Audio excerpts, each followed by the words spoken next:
The theme, I think, for the community, I talked about this a little bit earlier. We felt like we've been banging our heads against a wall as a community for a long time, thinking that we were doing the right thing and then having such frustration when it came to executing it in terms of research trial. Small steps, things like exon skipping, are clearly in the clinic now. They have an impact on the disease. There's no question that it's the right thing to do for some people living with the disease, at least.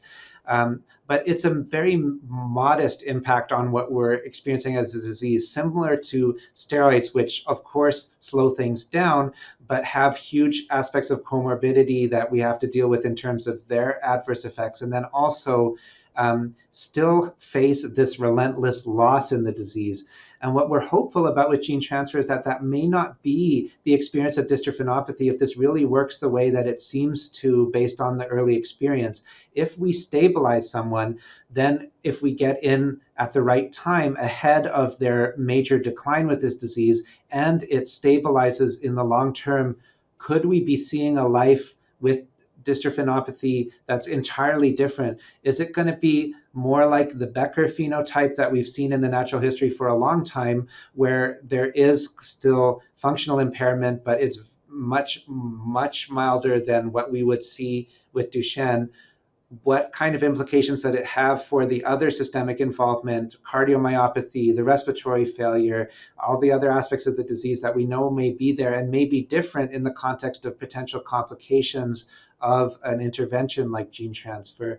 And then also, what are the long-term safety implications? So I think there's a cautious optimism because we have to respect this as having a potentially very significant tolerability side, but we're also really hopeful that the efficacy will be there. But we need to understand that durability is different in a tissue like muscle than it is in our space with the motor neuron story with onasenogene opepelvervec. Once you get something into a motor neuron, hopefully that's going to express for a good period of time, because you're not going to need to make more motor neurons with the body, but muscle's not the same way.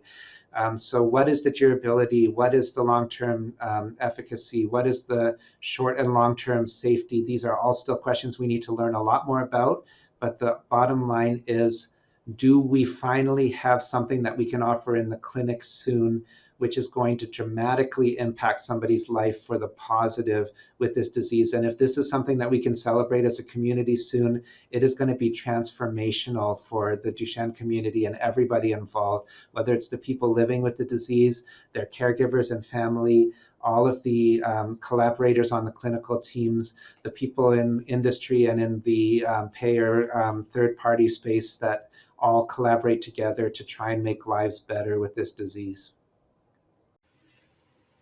Overall, there was a lot of enthusiasm regarding the use of gene transfer therapy in the treatment of boys with Duchenne muscular dystrophy. It's exciting to see so many different platforms that are approaching this, and we were able to gain some insight on what each of those platforms is bringing. There's utilization of different vectors, whether it be AAV8, AAV9, or AAV rhesus. We are seeing different potential adverse effects likely related to those vectors. But overall, we're seeing an appreciable gain in dystrophin protein production. And we're seeing changes in these boys. And this change is distinctly different than what is known of natural history. And that is really exciting to be able to see stability in a devastating degenerative disease is success alone. But we're seeing some improvements in these clinical outcome measures that have been performed. And what an exciting time to be a part of this field and to participate in this clinical research. I think the largest concern with regard to gene therapy is safety. I think we have a healthy respect for appreciating safety as it applies to new treatments. But in particular, when we are delivering gene transfer, we know that once it is delivered, we do not have a modality to remove it. And so we are giving a child an intervention that will theoretically be with them lifelong. And so we have to ensure that we are optimizing safety to the best of our ability.